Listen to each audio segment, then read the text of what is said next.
Hello, I'm Alice Gerlach, and here's the latest update from Spectrum Autism News.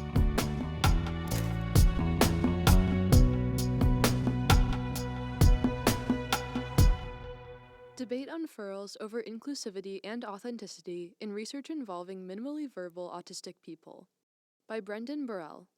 It was supposed to be an opportunity to bring the field together. In January, the National Institute on Deafness and Other Communication Disorders, part of the U.S. National Institutes of Health, held an online symposium on minimally verbal and non-speaking autistic people. It drew in nearly 50 researchers and other stakeholders with the goal of identifying research directions for interventions to promote language and communication, as the organizers put it. Those organizers, including Helen Tager-Flusberg, director of the Center for Autism Research Excellence at Boston University, and Connie Casari, distinguished professor of human development and psychology at the University of California, Los Angeles, believed the development of interventions for minimally verbal autistic people had been held back by a lack of creativity and, perhaps, an overabundance of caution, as the two explained in a joint interview with Spectrum. They felt frustrated by picture-based communication systems such as Proloquo, which enable minimally verbal people to express only the most basic wants and needs. They envisioned the meeting as an opportunity to discuss other approaches, including typing-based systems such as letterboards and tablets. There are a lot of stories of people who came to typing in their adolescence because nobody recognized that they had these skills at an earlier point in time, Tager-Flusberg says. We should be exploring this.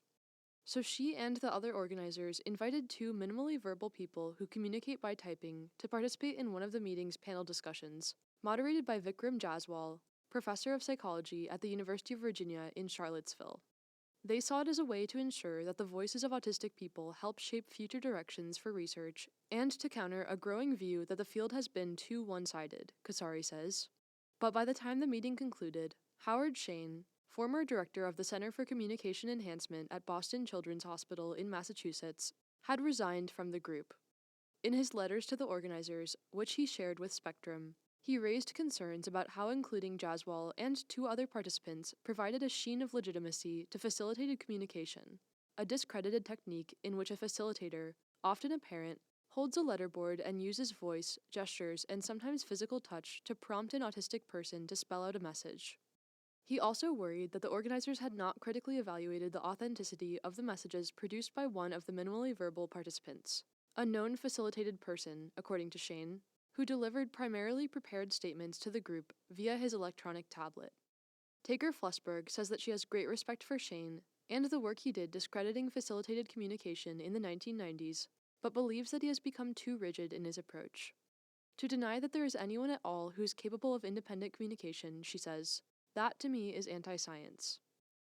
In a statement to Spectrum, Jaswal wrote, I'm surprised that there would be objections to an opportunity to learn from members of the community that the workshop was intended to serve. Stephen Camarada, professor of hearing and speech sciences at Vanderbilt University in Nashville, Tennessee, who attended the meeting, says he is concerned that the field is becoming fractured. The tension is at the core of an ongoing debate among researchers about how far to go to validate the input gathered from minimally verbal people. It's critically important to listen to what I call autistic voices, Camarada says. I worry that we are moving away from the commitment to be sure that we're validating that it's an authentic autistic voice. The question of authenticity has long been central to research on assisted and augmented communication.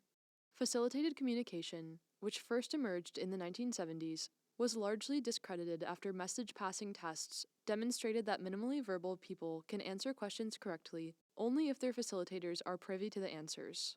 But it never really went away.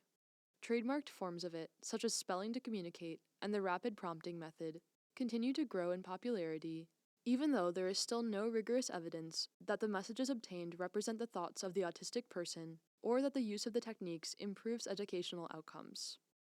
Autistic people who use the spelling to communicate method glance at most letters for about a half a second before they point to them as they respond to questions, Jaswal found using eye tracking technology in a study published in May 2020 in Scientific Reports. He concluded that non-speaking autistic people who communicate with assistants can indeed offer insight into their condition and lives. Since its publication, Jaswal's article has been held up by facilitated communication advocates as the scientific vindication they have sought. And yet Jaswal explicitly avoided conducting a message-passing test. the most definitive measure of the technique's merit, because, he suggested, an unfamiliar experimental setting could heighten the anxiety of autistic study participants and mar their performance. It is unclear why the same argument would not apply to the eye-tracking headgear participants had to wear in Jaswal's study, says Catherine Beals, adjunct professor in the autism program at Drexel University in Philadelphia, Pennsylvania. Beals published a critique of the study in Evidence-Based Communication Assessment and Intervention, in which she noted that all but one of the 9 participants could verbalize short phrases or sentences. If one has the oral skills to pronounce words and the linguistic skills to type linguistically sophisticated responses to open-ended questions, one ought to be able, without typing, to pronounce those linguistically sophisticated responses as well, she wrote. Complicating the picture further, many people now use electronic tablets with predictive texting, which enables them, and potentially their facilitators, to assemble complex sentences more rapidly than hunting and pecking at individual letters. Such techniques are becoming increasingly mainstream. For example, Spellers, a documentary film released this year whose producers include activist Jenny McCarthy, tells the story of 8 minimally verbal people with autism who all found their voice through the miraculous process of using a letterboard to communicate their thoughts and feelings, as the narrator puts it. And, in the new novel Happiness Falls, which the talk show Good Morning America selected for its September book club, writer Angie Kim describes a child with Angelman syndrome who learns to communicate by spelling. Kim also volunteers at a Spelling to Communicate center called IASC. Some universities have even started to permit the use of facilitated communication in their classrooms. And in May, 2 minimally verbal autistic students who used facilitated communication graduated from the University of California, Berkeley, and another graduated summa cum laude in English at the University of California, Los Angeles. Proponents of facilitated communication argue that minimally verbal people should be treated like people with locked-in syndrome, intellectually competent, but with a limited ability to communicate because of poor motor skills and possibly sensory overload. Some minimally verbal people do have childhood apraxia of speech, and there are also hard-to-classify cases of autistic people with low support needs who type independently in some settings and speak in others. For instance, Tiffany Joseph, a 41-year-old autistic influencer with more than 38,000 followers on Instagram, identifies as non-speaking even though videos on YouTube show that she is able to speak fluently. The seeming resurgence of facilitated communication can be tied, in part, to the rise of the neurodiversity movement, says Amy Lutz, senior lecturer in the history and sociology of science at the University of Pennsylvania, whose book, Chasing the Intact Mind, How the Severely Autistic and Intellectually Disabled Were Excluded from the Debates That Affect Them Most, is scheduled to be published by Oxford University Press in October. A lot of neurodiversity advocates are saying that nobody is cognitively impaired, she says. Most minimally verbal people, however, have significant cognitive problems related to information processing, which limits their language skills, research shows. Many autistic people also have a condition called hyperlexia, Camarada notes. As a result, they may be captivated by the standardized shapes of numbers and letters, but have little or no reading comprehension.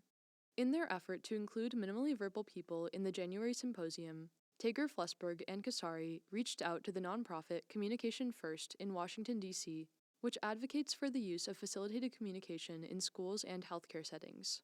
Jaswal's wife, Tana Szymanski, a lawyer, is the organization's executive director.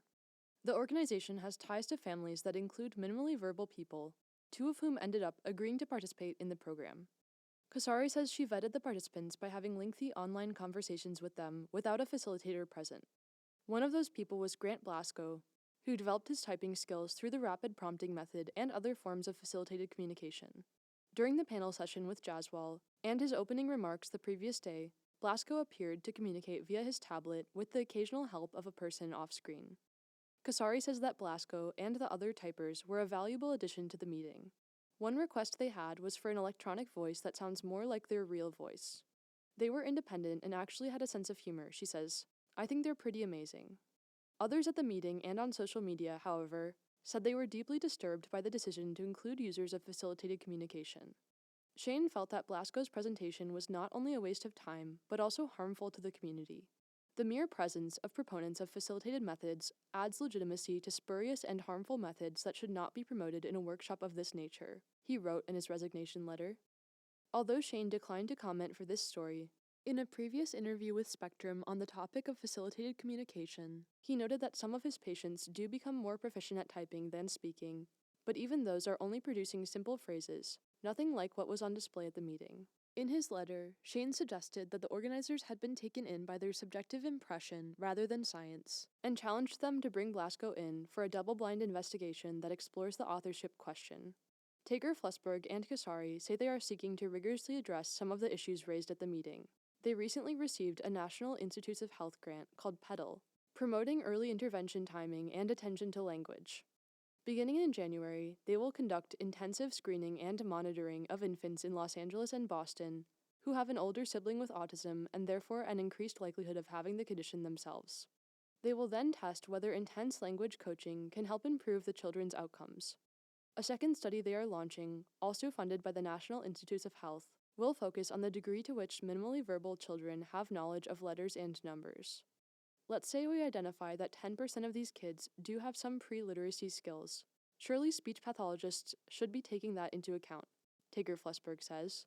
If we find there are none, that's something the literature needs to acknowledge.